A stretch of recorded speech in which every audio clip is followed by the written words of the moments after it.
Morning నా పేరు సుప్రియా గౌడ్. మా నెఫ్యూ అంటే మా అక్క వాళ్ళ బాబు స్కూల్ నుంచి నేను పికప్ చేసుకోవడానికి వెళ్ళినుండే అనమాట. స్కూల్కి వచ్చిండో ఇంట్లో కూర్చుండో డైరీ చూపించిండు హోంవర్క్ చేయాలని చెప్పేసి. డైరీ చూపిస్తే ఇక్కడ ఏదో రాస్తుందని చూపిస్తే చూస్తే రీడ్ 1, 2 కల్మా, ఇంకా రీడ్ ఫతే అని చెప్పేసి కొన్ని ఉన్నాయన్నమాట డైరీలో. నాకు అర్థమైతలే అసలు ఒక అబ్బాయికి 6 years బాబు, 2nd class బాబుకి ఈ ప్రాక్టీసెస్ అంది ఎందుకు చేపిస్తున్నారు మీరు? స్కూల్ అంటే క్వాలిటీ ఆఫ్ ఎడ్యుకేషన్ ఇవ్వాలి. రిలీజియస్ ఆస్పెక్ట్స్లో అసలు స్కూల్కి ఏ టైప్ ఆఫ్ ఇది కనెక్షన్ లేదు. If you are giving education just give that. మీరు ఇండైరెక్ట్గా ఇట్లా ప్రాక్టీసెస్ చేసి మేము కావాలని రాయలేదు, మేము బై మిస్టేక్ రాసినామంటే ఎంతవరకు తీసుకుంటాం? ఆల్రెడీ ఫస్ట్ ఒకసారి రాసిర్రు, రీడ్ 1, 2 కల్మా అని రాసిర్రు, అది స్ట్రైక్ ఆఫ్ చేసిర్రు. ఓకే పర్లేదు, నేను చూడలేదు, నేను అది వదిలేసిన. ఇప్పుడు ఈ రోజు కూడా రాసిర్రు, ఈ రోజు కూడా రాసి ఫతే చదివియండి, అదేదో సబ్జెక్ట్, ఆ పేరు నాకు కూడా తెలియదు, ఆ సబ్జెక్ట్ పేరు వేసి రాసి ఫతే చదవండి అని చెప్పి రాస్తున్నారు.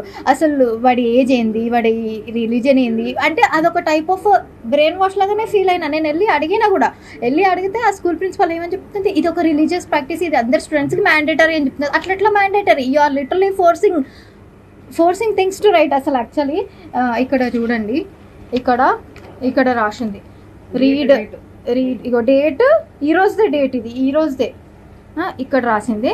మళ్ళీ నేను మొత్తం డైరీ మొత్తం చెక్ చేస్తే మళ్ళీ నాకు ఇది ఒకటి కనిపించింది. ఇది ఆల్రెడీ స్ట్రైక్ ఆఫ్ అయిపోయింది.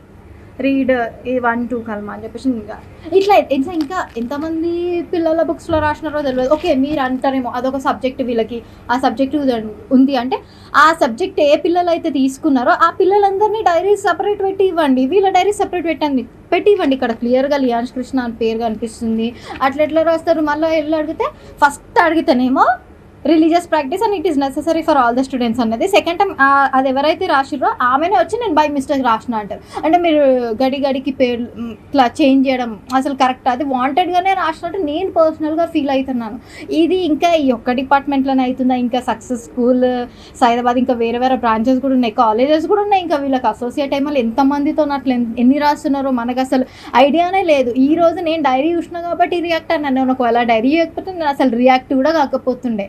I have recorded what you are telling right now. It is mandatory and it is, wait, let me talk, and it is mandatory on every children's book. Then you should also write that Bhagavad Gita is mandatory. Wait, excuse me, pehle bhi likha tha, strike off kya hai previous paper mein. I am not going to leave this. Nen mottam liya kissa. It is not mandatory for it is not mandatory for us. Get every diary, each and every diary. Yes, you said anything like that? No.